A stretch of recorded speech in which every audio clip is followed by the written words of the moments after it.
جو انگریز افسران ہندوستان میں ملازمت کرنے کے بعد واپس انگلینڈ جاتے تو ان کو وہاں پبلک پوسٹ کی ذمہ داری نہ دی جاتی۔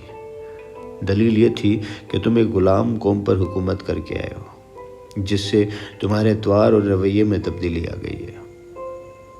یہاں اگر اس طرح کی کوئی ذمہ داری تمہیں دی جائے گی تو تم آزاد انگریز قوم کو بھی اس طرح ڈیل کرو گے۔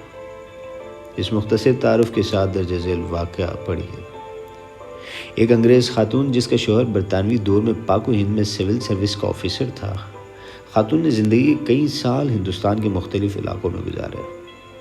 واپسی پر اس نے اپنے یادداشتوں پر مبنی بہت ہی خوبصورت کتاب لکھی۔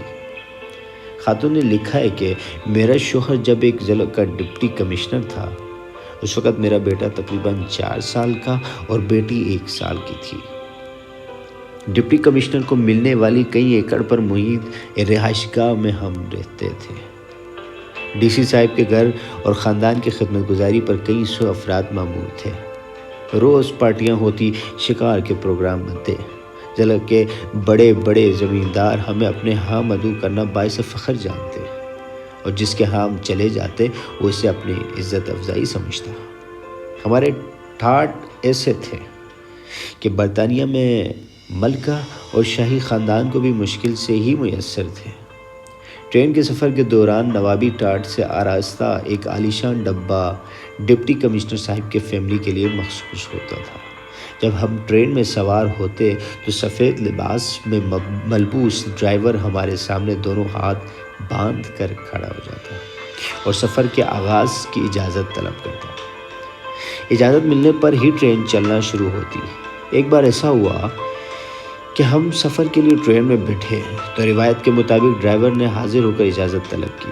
اس سے پہلے کہ میں بولتی میرا بیٹا بول اٹھا، جس کا موڈ کسی وجہ سے خراب تھا۔ اس نے ڈرائیور سے کہا کہ ٹرین نہیں چلانی۔ ڈرائیور نے حکم بجلاتے ہوئے کہا کہ جو حکم چھوٹے صاحب۔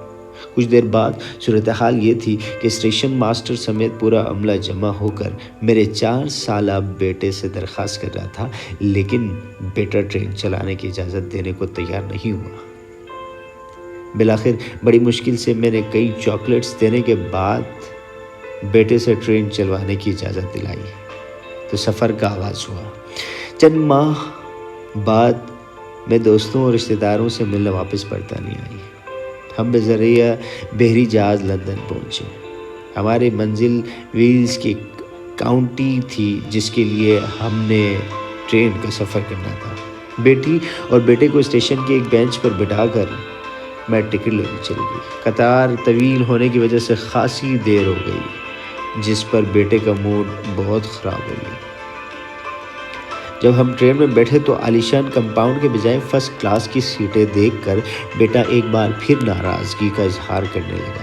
وہ زور زور سے کہہ رہا تھا یہ کیسا الو کا پٹھا ڈرائیور ہے، ہم سے اجازت لیے بغیر ہی اس نے ٹرین چلانا شروع کر دی ہے۔ میں پاپا سے کہہ کر اسے جوتے لگواؤں گا۔ میرے لیے اسے سمجھانا مشکل ہو گیا کہ یہ اس کے باپ کا ضلع نہیں ہے، ایک آزاد ملک ہے۔ یہاں ڈپٹی کمشنر جیسے 3 درجے کی سرکاری ملازم تو کیا، وزیر اعظم اور بادشاہ کو بھی اختیار حاصل نہیں ہے کہ اپنی انا کی تسکین کے لیے عوام کو خوار کر سکے۔ آج یہ واضح ہے کہ ہم نے انگریز کو ضرور نکالا ہے، البتہ غلامی کو دیش سے نہیں نکال سکے۔ یہاں آج بھی کئی ڈپٹی کمشنر، ایس پیز، وزراء، سیاستدان، جنرل صرف اپنی انا کی تسکین کے لیے عوام کو گھٹنوں سڑکوں پر ذلیل و خوار کرتے ہیں۔